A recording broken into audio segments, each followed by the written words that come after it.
Good morning, Internet.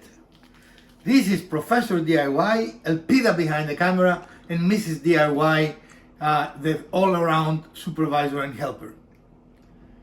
Welcome to the Urban Homesteading channel, where we do a lot of DIY projects, and today we do not have a project to do because sometimes DIY means you catch up in little things that you have not done, right? That they're not big and you want big things. So today we're going to do a smart jig that will make it amazingly easy to insert any kind of pull into your cabinet, and show techniques, tips and tricks, and also show you how you can save money by not hiring a handyman or someone else to do it for you. Some time ago we improved the look of our cabinets here in the kitchen by making them shaker style. Today we're going to go a step further. We decided to, I guess it is the modern look now, to have pools. Yep, it's a decorator style. It's a home improvement style that is very common. And Mrs. DIY found those, which what I thought was a very good price for pools. Right, it was about $15 for 15? 15. Yep. So a bucket is a very good price for pools, I think, right? And we're going to install them in our cabinets here. Now, they usually come with screws, and our cabinets are rather thick, as you can see. So one of the things you need to check is to make sure that the screws you have are the right length. Very surprisingly, especially for the price, this set comes with two sets of screws, some short and some long. And definitely the long ones will work for us, right? Mm-hmm. So if they don't work, here is a tip. Take the short screw that will not work for your application and go to the store, and in the store they have devices that you can insert. The screw will tell you the pitch and the type of screw, so you can buy longer screws, right? Because they have to be the correct screws to go to these things. So that's tip number one. We're going to show you how to do this, and you're going to paint again. Yeah, we're going to put one last coat on top. Okay, excellent. So this is a project that requires some prep and protection. Mrs. DIY has put a drop cloth, and when we start painting, we're going to put some protective membranes over any surface we don't want painted.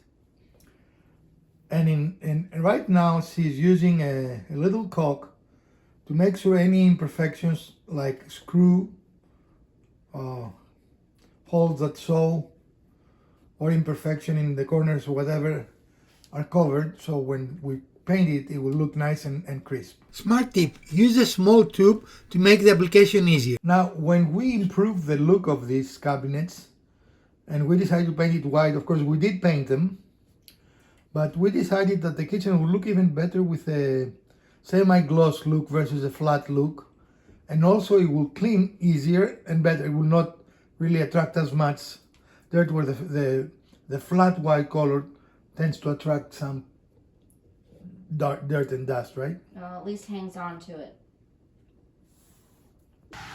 So to ensure a uniform fit of our handle, we're going to make a little jig with scrap. So this is a piece with known square sides, right? Right.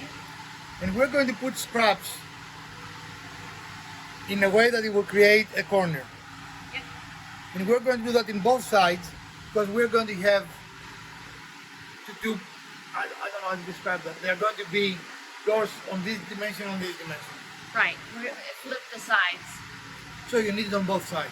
Yep. If they're all in the same direction, then you only need one side. So the way we do that is we have cut the appropriate pieces. We're going to put a little bit of wood glue and then tack them, and that's all there is to it.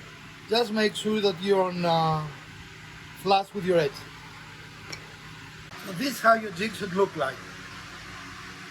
Ensure that these are perfect square, right, inside, before you start using it. And here is an example. If those are two doors, the reason we have it in both sides, one door, the other door. Does it make sense? Yep. Excellent. So Let me verify that we're square. And we're square there. Good. And hopefully we're square the other direction. Yeah. It's good. All right. Thank you. So here's another tip for when you do your drilling. Use a scrap piece to make sure that the hole you're drilling, or the drill bit you're using, is big enough to accept the screws that came, your thigh hardware that came with your pulls. And as you can see, are just drop in. Yeah. Also, you notice I'm using a thick piece because sometimes if you use a thin piece, it looks like it goes, but it doesn't really. Right. So the door is not probably as thick, but even if it is, using the thick piece guarantees that your opening will accommodate your screws, right? Mm-hmm. Now the next step will be to make the marks on our jig and test it. If your handle has two connection points, like ours does, this is a little more difficult, right? And that's what necessitates the jig. Otherwise, the jig could still be useful for 1 point, but it becomes indispensable for 2, right? Right. So put a piece of tape, a normal kind of tape, and then use an awl Punch. and make the 2 holes where your openings are. And then bring that. We have made the point of where we think we want our pieces to be, and then we're going to make sure that it matches, the 2 pieces match the holes we made. And in our case, it looks like I did, right? We can see the little dots in there. Yeah. So, but you can do it either way. You like this idea, Mrs. DIY? Yeah, it's With the great. tape? It's a great idea. So now we're going to actually make the holes and do a test.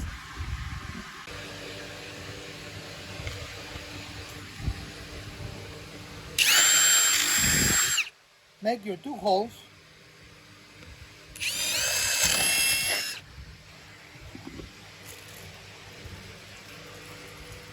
And then I'm going to use 2 screws and make sure that the template works, right?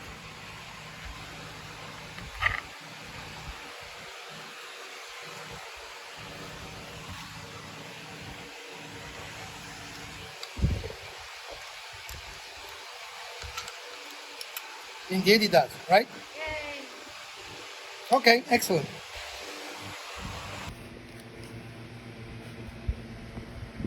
So use the jig and position it. If your door is not on your cabinets, like ours is not, make sure you're on the other side of the hinges, because that's where the corner is, right? Of course, not because why that's where the corner is, but because that is where the pull is going to go. And going straight through, it is very important that you drill straight here, otherwise your pull might be in an angle that will not look right.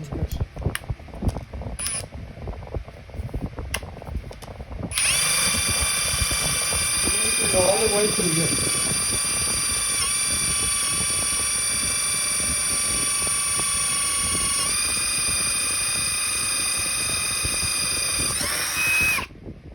That was a lot of drilling. Okay.